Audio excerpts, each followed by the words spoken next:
What if the thing you're most afraid of losing is actually the key to becoming fearless? What if worrying about failure is preventing you from succeeding? I know that sounds backwards, but the Stoics discovered something remarkable about fear. And in the next few minutes, I'm going to show you exactly how to use their technique to turn anxiety into confidence.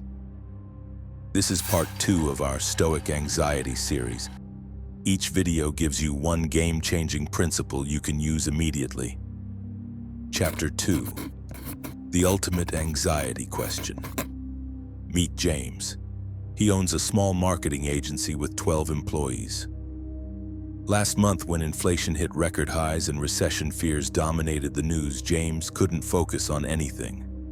His mind was constantly spinning through an endless anxiety checklist. He worried about rising costs. That's affecting his business. He worried about competitors stealing clients, completely out of his hands. He stressed about employee loyalty, something he could influence through leadership and culture. He panicked about economic collapse, totally beyond his control. Sound exhausting? It was. James was running his business in fight-or-flight mode, making reactive decisions, losing sleep, snapping at his team. Then James discovered a question that changed everything. A question posed by a Greek philosopher named Epictetus, who knew something about adversity.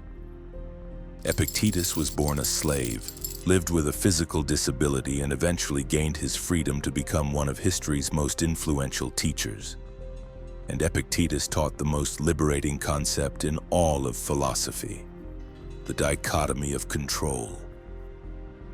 Here's what he realized. Everything in your life falls into one of two categories: things you can control and things you cannot control. That's it. No gray area. What can you control? Your actions, your responses, your effort, your attitude, your decisions about where to focus your energy. What can't you control? Everything else: the economy, other people's choices, the past, the future, natural disasters, your competitors' strategies, whether people like you. Epictetus said that when we're disturbed or anxious, we should never blame external things, but rather examine our own judgments about those things. He taught his students to be able to say to every harsh situation, "This is nothing to me," if it's outside their control. So James started applying this. When recession fears hit the news, instead of spiraling, he asked, "Is this within my control?" The answer was no. So he stopped wasting energy on it. When he worried about employee retention, he asked the same question. This time, the answer was partially yes. He couldn't control their ultimate decisions, but he could control how he led them, how he communicated, what kind of culture he created. Within 2 weeks, James's entire approach transformed.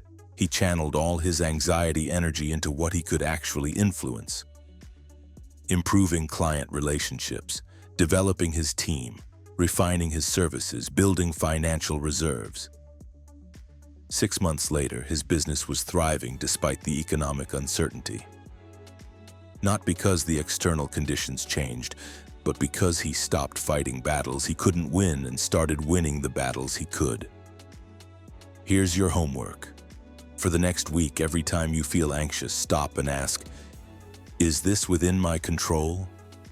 If the answer is no, practice letting it go. If the answer is yes, take action immediately.